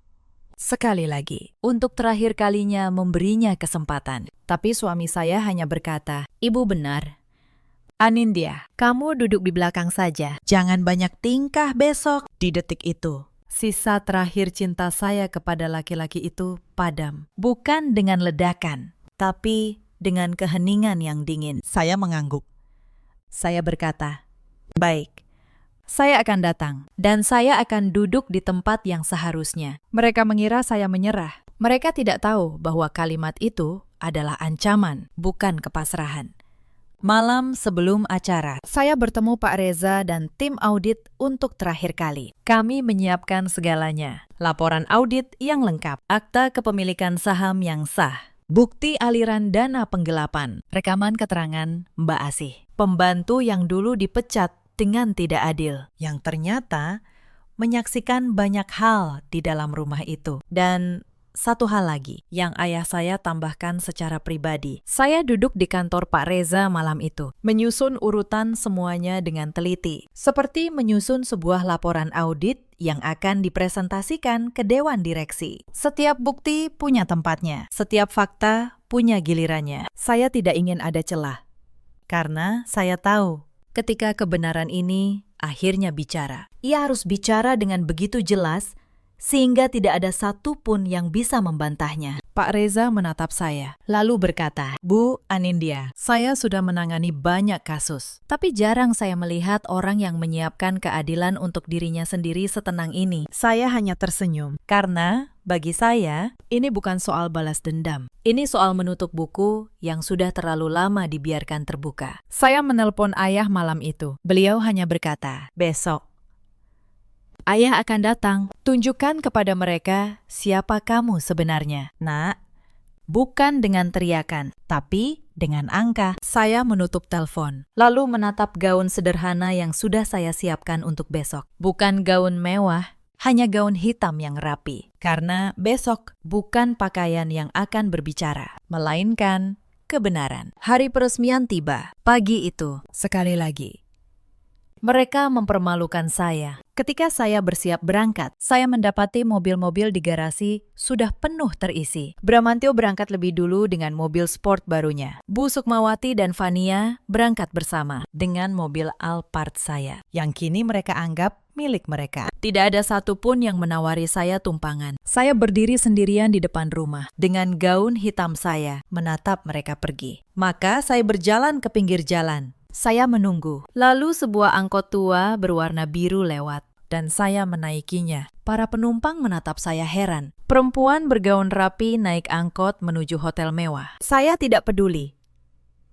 Saya duduk di bangku kayu yang keras itu, memegang erat tas berisi map dari Pak Reza, dan menatap jalanan kota yang ramai. Di dalam tas itu tersimpan akhir dari semua penderitaan saya. Sopir angkot bertanya, "Saya mau turun di mana?" Saya menjawab, "Di hotel di SCBD, Pakistan. Ada acara penting yang harus saya hadiri." Beliau mengangguk, tidak tahu bahwa penumpangnya pagi itu sedang menuju medan perang. Ketika saya tiba di lobi hotel yang megah itu, satpam sempat menahan saya. Mereka mengira saya salah masuk. Saya menyebutkan nama acara dan menunjukkan undangan. Mereka mengantar saya masuk dengan ragu. Di dalam Grand Ballroom, suasana sudah gemerlap.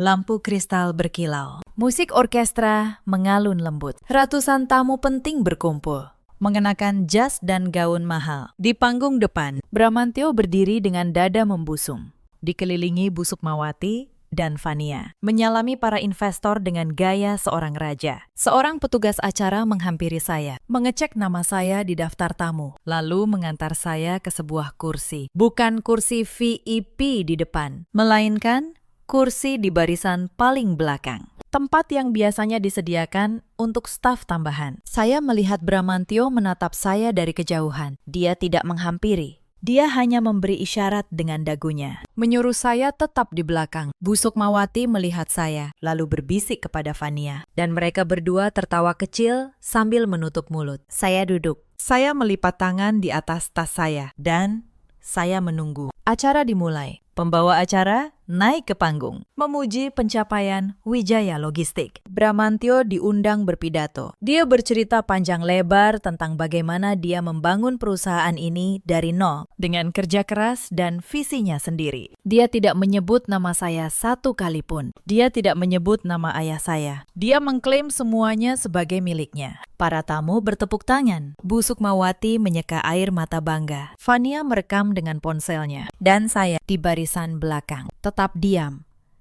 sambil menatap layar besar di belakang panggung. Lalu pembawa acara mengumumkan tamu kehormatan yang baru saja tiba. Pintu ballroom terbuka, dan masuklah ayah saya, Pak Hartono, dengan setelan jas sederhana namun berwibawa, didampingi Pak Reza dan dua orang yang saya kenal sebagai auditor senior. Seluruh ruangan terdiam. Beberapa investor lama langsung berdiri menyambut, karena mereka mengenali siapa Pak Hartono, sang perintis yang namanya melegenda di dunia bisnistik. Bramantyo di panggung tampak bingung sekaligus gugup. Dia tidak menyangka ayah mertuanya akan datang.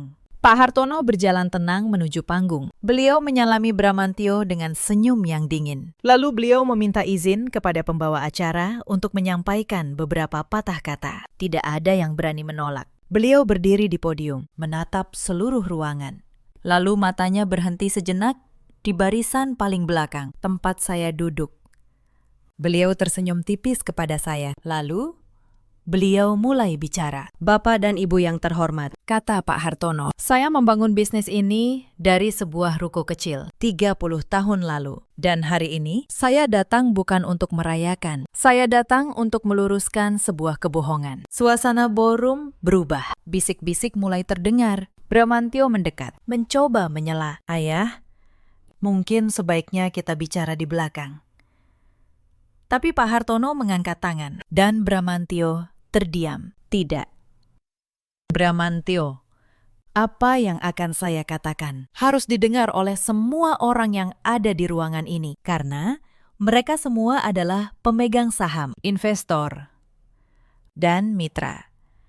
Mereka berhak tahu kebenaran. Beliau memberi isyarat, dan layar besar di belakang panggung berubah. Yang muncul bukan lagi foto megah Bramantyo, melainkan sebuah dokumen, akta kepemilikan saham Wijaya Logistik. Dan di sana, dengan huruf yang jelas, terbaca oleh seluruh ruangan, tertera nama pemegang saham mayoritas. Bukan Bramantyo, bukan Bu Sukmawati, melainkan nama saya, Anindya. 70%. Ruangan itu meledak dalam bisik-bisik. Bramantyo menatap layar dengan wajah pucat pasi. Bu Sukmawati berdiri dari kursinya. Mulutnya terbuka, tapi tidak ada suara yang keluar. Fania menjatuhkan ponselnya, dan Pak Hartono melanjutkan. Suaranya menggema ke seluruh ballroom. Perusahaan ini sejak awal adalah milik anak saya, Anindya. Saya yang memberi modal, tapi saya yang menyusun agar kepemilikannya aman di tangannya. Dan selama ini, dia membiarkan suaminya memimpin karena dia percaya pada pernikahannya. Sampai kepercayaan itu dikhianati. Lalu Pak Hartono menoleh ke arah saya. Beliau berkata dengan lembut, Anindya, nak, naiklah ke depan. Tempatmu bukan di belakang. Tempatmu di sini. Seluruh ruangan menoleh ke barisan paling belakang. Ratusan pasang mata tertuju kepada saya. Perempuan bergaun hitam sederhana yang tadi mereka pikir hanya staf tambahan. Saya berdiri. Saya menggenggam tas saya. Lalu saya berjalan perlahan, dengan kepala tegak. menyusuri lorong di tengah borung, melewati Bu Sukmawati yang gemetar, melewati Fania yang pucat, menuju panggung. Saya naik ke podium. Saya menatap ratusan tamu itu. Lalu, saya menatap Bramantyo, suami saya, yang kini berdiri dengan lutut nyaris gemetar. Saya tidak berteriak, suara saya tenang, jelas, dan dingin seperti angka-angka yang selama ini menemani saya. "Selamat malam, Bapak dan Ibu sekalian," kata saya. "Nama saya Anindya, saya seorang auditor, dan malam ini izinkan saya mempersembahkan sebuah laporan keuangan." Layar di belakang berganti lagi. Kali ini yang muncul adalah grafik aliran dana, faktur-faktur fiktif, nama perusahaan, cangkang, dan jumlah yang membuat seluruh ruangan terkesiap. Saya berkata, selama 2 tahun terakhir, dana perusahaan ini telah digelapkan sebesar 4 miliar rupiah. Dialirkan melalui faktur palsu ke perusahaan-perusahaan fiktif yang bermuara ke rekening pribadi Direktur Utama, Bramantyo, dan suami dari adik iparnya. Uang ini, Bapak dan Ibu, adalah uang yang seharusnya membayar gaji ratusan supir truk kita. Saya menunjuk ke layar, satu persatu. Saya menjelaskan setiap angka dengan ketenangan seorang auditor yang sedang mempresentasikan laporan tahunan. Tanggal transaksi, nomor faktur, nama penerima, semuanya cocok, semuanya runtut, semuanya tidak bisa dibantah. Saya bahkan menampilkan rekaman rapat internal, di mana Bramantyo dengan terang-terangan memerintahkan stafnya membuat faktur tanpa barang. Para investor membaca layar itu dengan wajah yang berubah dari kagum menjadi muak. Mereka menyadari sosok visioner yang baru saja mereka beri tepuk tangan ternyata hanyalah seorang pencuri yang pandai berakting. Ballroom itu pecah. Para investor berdiri. Para pemegang saham saling berteriak. Seorang direktur senior menatap Bramantyo dengan wajah penuh jijik. Bramantyo melangkah maju. Suaranya bergetar. "Anindya, ini tidak benar. Kamu salah membaca data." Tapi saya memotongnya dengan tenang. "Saya auditor." "Mas, saya tidak pernah salah membaca angka. Angka tidak pernah berbohong. Yang berbohong adalah orang-orang yang mengira saya terlalu bodoh untuk membacanya." Bu Sukmawati maju ke depan. Wajahnya merah padam. Beliau berteriak, "Kamu menantu durhaka. Beraninya kamu mempermalukan keluarga ini di depan umum." Saya menatap beliau dengan tenang. Saya berkata, "Mempermalukan, Bu. Saya hanya membacakan kebenaran. Yang mempermalukan keluarga ini bukan saya, tapi orang-orang yang mencuri." Lalu menyuruh pemilik sahnya duduk di kursi belakang dan naik angkot ke acaranya sendiri. Ruangan terdiam mendengar kalimat itu. Beberapa tamu menatap Bu Sukmawati dengan tatapan yang berubah. Bu Sukmawati, yang tadinya garang, kini terduduk lemas di kursinya. Beliau menatap saya dengan mata yang penuh ketakutan, lalu mencoba mengubah nada. Beliau memanggil saya, "Anindya, Nat. Ibu kan mertua kamu. Kita keluarga. Tolong, jangan teruskan ini. Ibu, mohon." Suara beliau bergetar, mencoba memainkan kartu terakhir. Kartu yang dulu selalu beliau injak-injak. Kartu bernama keluarga. Saya menatap beliau dengan tenang. Saya berkata, "Bu, saya juga dulu menganggap kita keluarga. Saya memanggil ibu setiap pagi. Saya merawat ibu.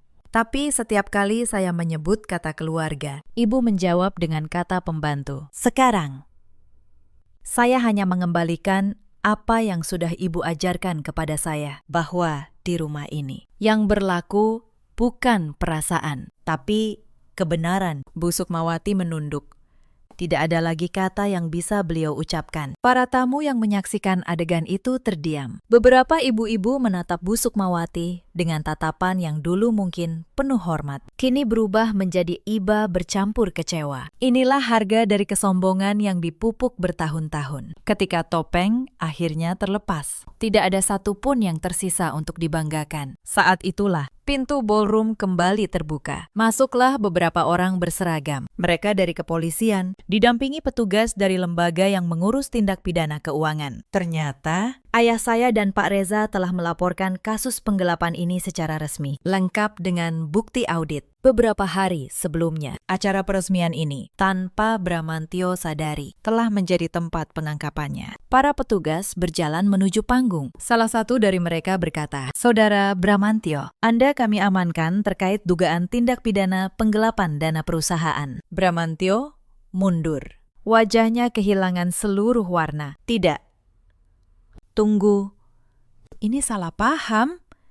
Dia menatap saya, lalu menatap ibunya, lalu menatap para investor yang kini memalingkan wajah darinya. Para petugas memegang lengannya. Dia berteriak, "Anindya, kamu tidak bisa melakukan ini. Aku suamimu." Saya menatapnya untuk terakhir kalinya. Saya berkata pelan, "Kamu berhenti menjadi suami saya di hari kamu membiarkan ibumu merampas mobil saya Dan menyuruh saya duduk di belakang. Saya hanya menyelesaikan apa yang kalian mulai." Busuk Mawati menjerit, mencoba meraih lengan anaknya, tapi para petugas menahannya. Fania berlari ke arah pintu, mencoba kabur. Tapi ternyata suaminya juga sudah menunggu di luar dalam pengamanan petugas yang lain. Karena namanya pun tercantum dalam aliran dana itu. Dalam hitungan menit, kerajaan kebohongan yang mereka bangun di atas tipu daya runtuh di depan ratusan orang. Dan saya berdiri di panggung, menyaksikan semuanya, tanpa setetes pun air mata. Sebelum para petugas membawa Fania keluar, dia menatap saya dengan mata penuh kebencian. Dia mendesis, "Kamu pikir kamu menang? Kamu hanya beruntung punya ayah kaya." Saya mendekatinya. Saya berkata dengan tenang, agar hanya dia yang mendengar. "Tidak,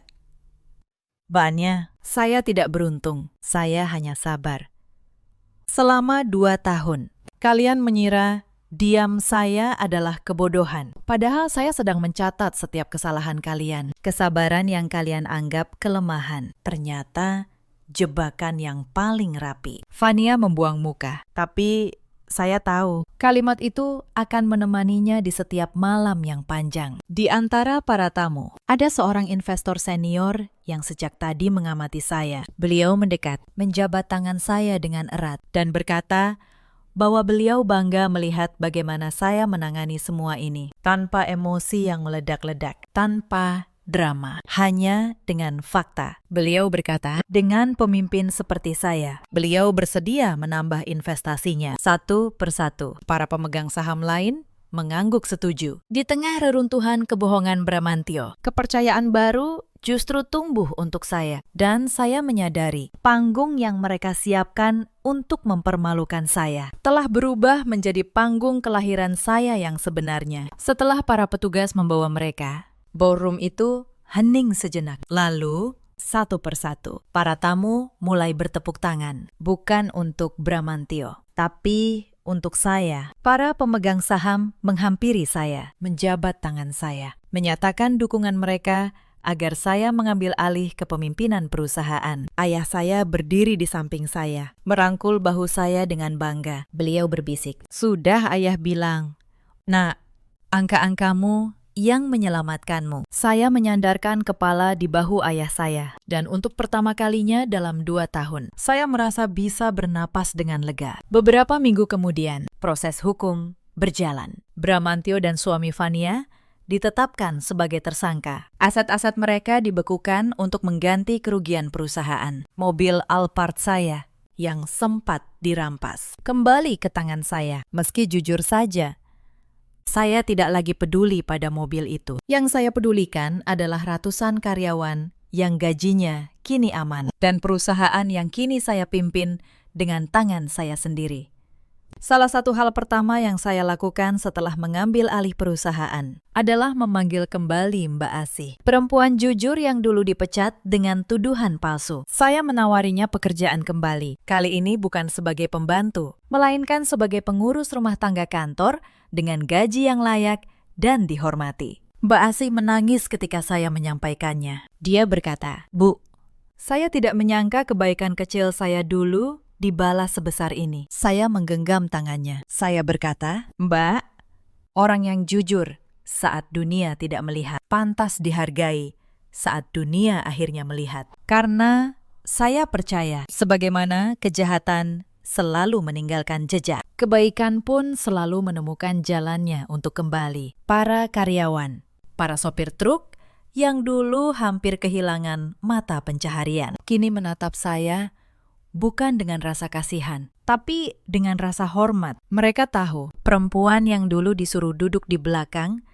dan naik angkot ke acaranya sendiri adalah orang yang menyelamatkan periuk nasi keluarga mereka. Dan bagi saya, tepuk tangan dari mereka jauh lebih berharga daripada semua tepuk tangan di ballroom mewah itu. Bu Sukmawati yang tidak terlibat langsung dalam penggelapan lolos dari jerat hukum. Tapi beliau kehilangan segalanya. Rumah mewah tempat beliau menumpang kini menjadi milik saya sepenuhnya, dan beliau harus kembali ke kampung. Fania bercerai dengan suaminya yang dipenjara, dan kehilangan gaya hidup mewah yang selama ini dia banggakan. Suatu hari, beberapa bulan kemudian, Bu Sukmawati menelpon saya. Suaranya tidak lagi memerintah. Beliau memohon, meminta bantuan keuangan, mengaku menyesal.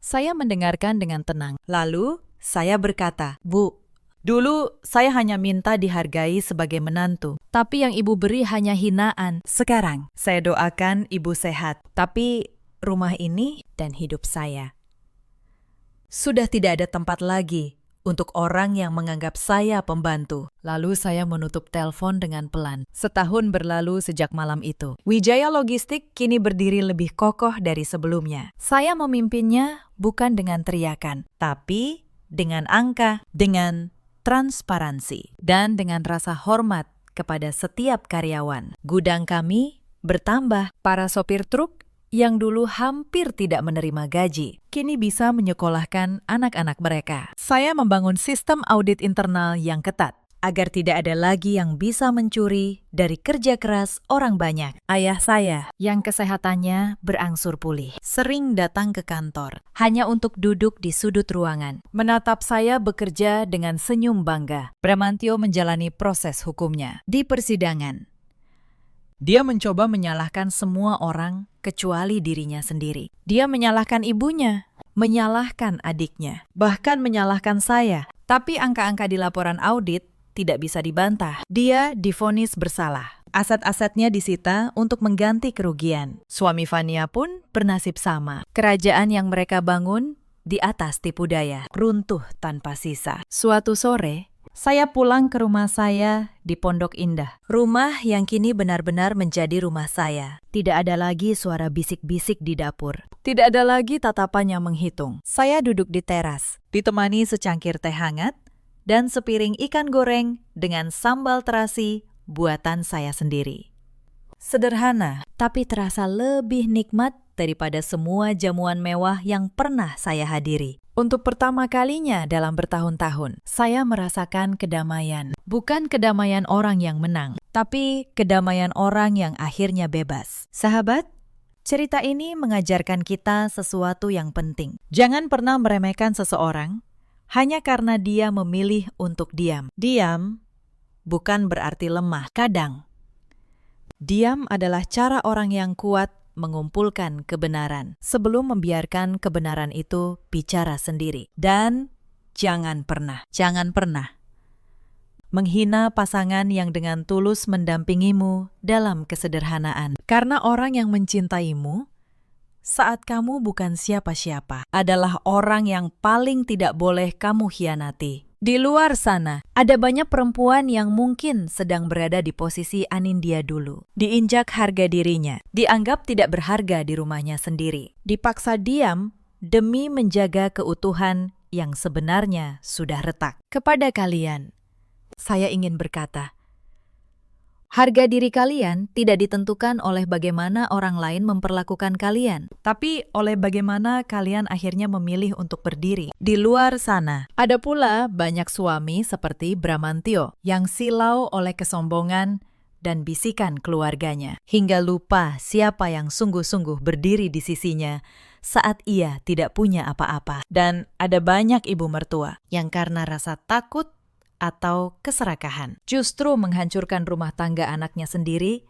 dengan tangannya sendiri. Anindya kini hidup dengan tenang. Dia memimpin perusahaannya merawat ayahnya, dan belajar mencintai dirinya sendiri kembali. Bramantyo, Vanya, dan suaminya menghabiskan hari-hari mereka dalam penyesalan di balik jeruji. Dan Bu Sukmawati di kampung halamannya. Hidup dalam bayang-bayang keserakahan yang pernah dia pilih. Roda kehidupan memang berputar, dan ia selalu berputar paling adil bagi mereka yang sabar menanti. Apa yang ditanam dengan keserakahan akan dituai dengan kehancuran, dan apa yang ditanam dengan kesabaran akan dituai dengan kemenangan yang tidak pernah bisa direnggut siapapun. Dalam hidup, kita selalu punya pilihan. Pilihan untuk membalas dengan amarah atau membalas dengan kebenaran. Anindya memilih kebenaran, dan kebenaran pada akhirnya selalu menemukan jalannya. Jika kisah ini menyentuh hati kalian, ceritakan pengalaman kalian di kolom komentar. Bagikan kepada mereka yang mungkin membutuhkannya. Terima kasih sudah menemani sampai akhir. Sampai jumpa di kisah berikutnya.